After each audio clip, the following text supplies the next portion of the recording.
Sorry, अब कुछ नहीं हो सकता। मैंने सब छानबीन कर ली है। अख्तर साहब ने अपनी सारी जमीन अपने बेटे के नाम कर दी है। ये देखें, गवाहों के दस्तखत भी हैं और अंगूठे के निशान भी लगे हुए हैं। ये अब्बा ने सही नहीं किया। मैं भी तो उनकी औलाद हूँ ना।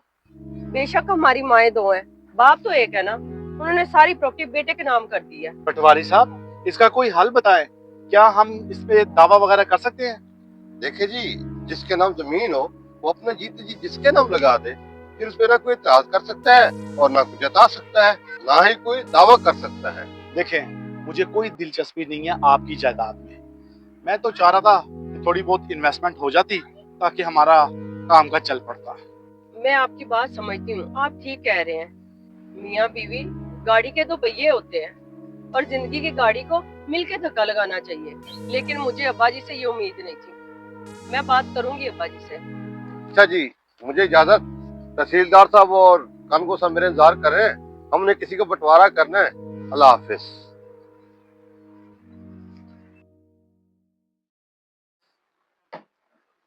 भाई साहब, आपने हिबा को अपनी जायदाद में हिस्सा ना देकर अच्छा नहीं किया।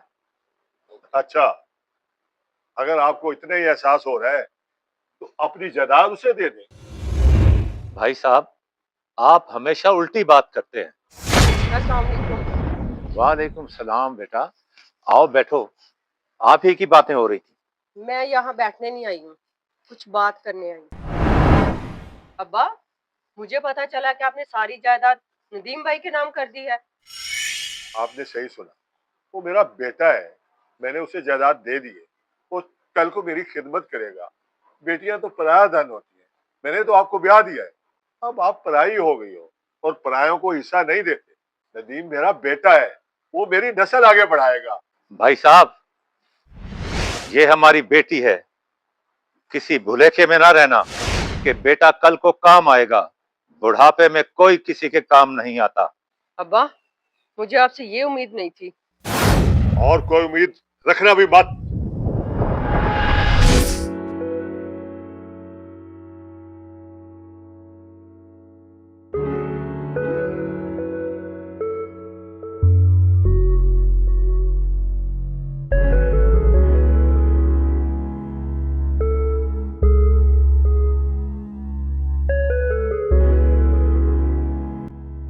मैंने तुम्हें पहले ही कहा था, अब्बा से मिलने का कोई फायदा नहीं।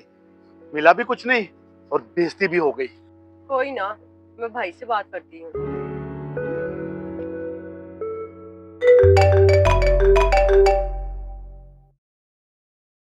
हाँ बहन, क्या हाल है? ठीक हूँ, अब्बा के घर आई थी। अब्बा के घर आई थी? और ये तुम्हारा भी तो घर है। ये मेरा घर था जब मैं अब्बा के घर रहती थी। अब ये मेरा घर नहीं है, मैं पराई हो गई हूँ। और बहन, ऐसी बातें नहीं करते। तो ये तुम्हारा ही घर है, जब दिल करे आ जाया करो। मैंने आपसे बात करनी थी भाई। हाँ हाँ, बोलो क्या बात है। भाई, अब्बा ने सारी जायदाद आपके नाम कर दी है। मैं भी तो उनकी औलाद हूँ, मुझे फूटी कौड़ी भी नहीं दी। देखो बहन, ये तुम्हारा और अब्बा का मामला है। भला इसमें मैं क्या हेल्प कर सकता हूँ? हाँ, अगर तुम्हें किसी चीज की जरूरत हो तो तुम्हारा भाई हाजिर है। ये सब तो मिले हुए हैं। आओ चले। रुको।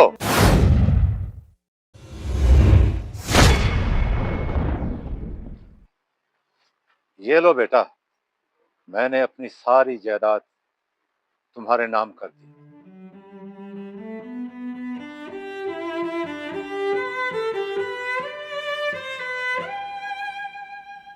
खुदा ने मुझे औलाद नहीं दी, आज से तुम ही मेरी औलाद हो।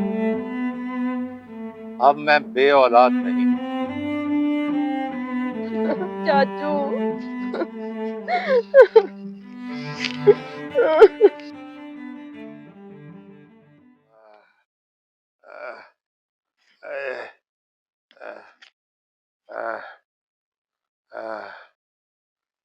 पानी, पानी। नदी में था, नदी में था पानी। अभी तो पानी पिलाया था, आपने तो तमाशा ही बनाया हुआ है। पानी पानी। जी बेटा, बीमार आदमी को प्यास ज्यादा लगती है। मैंने अपनी बीवी को ससुराल लेने जाना है, करमू आ रहा है, वो पानी भी पिला देगा, दवाई भी खिला देगा। बेटा, मुझे कर्मों की नहीं, तुम्हारी जरूरत है बेटा, तुम्हारी। बेटा, प्यास से मेरा गला खुश्क हो रहा है, मुझे पानी पिला दो, मुझे कुछ हो ना जाए। और नहीं होता कुछ, 6 महीने से सुन रहा हूँ, कुछ हो ना जाए, कुछ हो ना जाए, अभी तक तो कुछ भी नहीं हुआ।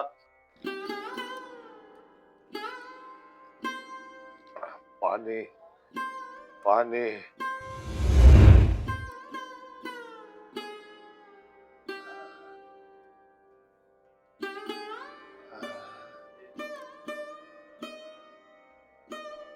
बेटी, बेटी, तू? हाँ बाबा, मैं आपकी बेटी।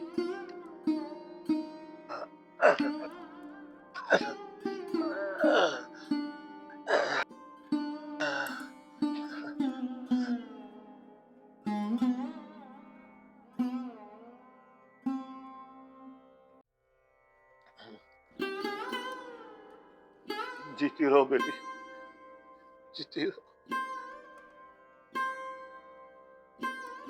बेटी, मैं आपसे बहुत शर्मिंदा हूँ,